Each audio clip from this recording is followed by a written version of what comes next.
Okay, this is for those who have a standard shift Ford Fiesta. I don't see a whole lot of videos out there on this, and the only ones I've seen are with people who speak a foreign language or have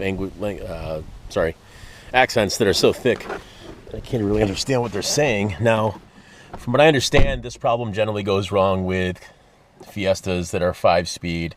At around 100,000 miles, true to form, this one failed at exactly 100,000 miles. And what happened is the shifter felt like you're shifting through mud. It's like you just couldn't pull or push hard enough. You feel like you're going to break something any second now. Now, I thought it was, somebody told me it was the linkage bushings were shot. And I looked into that, and it was a cheap part, 69 bucks, but it looked like a huge pain in the ass to actually fix. And I just suffered through it and remained shifting through mud. As you can see now, though, this thing is pops right back to center. Boop. Yeah, it's really easy to shift. You can do it with 2 fingers. And what I did had nothing to do with the shifter linkage. And had everything to do with the, I don't even know what it's called, maybe a shifting knuckle. But I'll show you. It's right here in the front of the car, and it was a little bit of a pain to fix, but I didn't spend a cent. I'll get up under here and I'll show you. If you look right there, hope the GoPro is catching it, but there is this is the end of the linkage. You can push that button in right there and just pop this off. But you can see this right here. This knuckle was frozen to that. It was literally seized onto that shaft that comes out of the transmission. So it wasn't turning on it at all. So through the use of some persuasion, a la little pry bar, I was able to pop that right off of there. There's a little circlip that holds it on, which is, I don't know if you call it an E-clip or a circlip, whatever. It pops on there and holds the whole thing on. But once you take that off with just a little flathead screwdriver, you'll be able to pull this thing right off the shaft.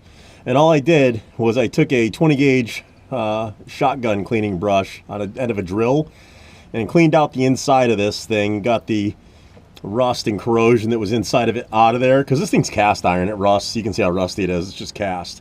But I cleaned out the inside of that bore and put some brake grease in it, some high temperature grease in it. And then I took some sandpaper to the shaft itself and slid this thing back on there, push the button, pop that back on, and this one has to come off too, but you just put a flathead screwdriver under that. There's a rubber, that's rubber in there, and this will just like kind of let me be able to do it with my hands. I don't want to try it, but I got it back on there. It's not that hard to get off. It's not that hard to get back on. I'm just not going to do it while I'm filming video one hand. Anyway, that's it. This is the whole thing right here. The only hard part about this was really not that hard either, but getting the, there's a black box, a black plastic box that screws to the end. You see there's a hole there, and there's a hole there. There's another one up there. There's another one there, I think. And you'll have to take the screws out. I have to get the encasing box out from around it. Now this thing up here, that goes through the box. What I did was just slice the box to let it pass that, so I didn't even disconnect this from the top. I didn't bother even taking these out of their holders. The last guy I saw doing these, taking, just loosening this, screwing it. I'm just gonna leave those right where they are. I'm not even gonna mess with them. I'm just gonna take them off of the connectors so I can get at the knuckle. And I was able to pop that off without doing anything to these. And now I'm just going to slide that box right back up around the that cable at the top of that thing, and screw it back down. And then there's a lid to the box which just clamps on with, like, these little clips that are built into the molding of the plastic. I'll show you that now. Let's see. So here's the box. This is the box I'm talking about. You can see the screw hole there, and there's a screw hole there, and a screw hole there. And this whole thing is covered up by this in the front just to keep the weather out of it. You can see how it just got the clips on the side, and it clamps down. But I'm going to go ahead and put that all back together right now. This was not rocket science. In fact, it's actually pretty simple. There's really nothing to it. It cost me $0 to fix that problem. I'm pretty excited about it. I like an easy fix that doesn't cost money. I think everybody likes an easy fix that doesn't cost money.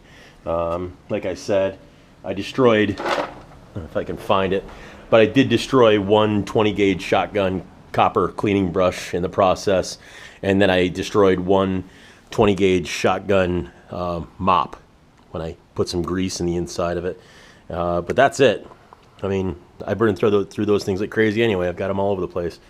So that's it. Leave a comment if you have a question about anything I might have left out or confusion you have. I guess that's it. Like, comment, subscribe, so forth. I'd love to build a subscriber base. I hardly ever post, but it's nice to talk to people sometimes and share what I've learned when I learn things, and I can get out of it cheaply and effectively and permanently, or at least semi-permanently. So anyway, have a great day. Good luck. Let me know what you think. Later, bye.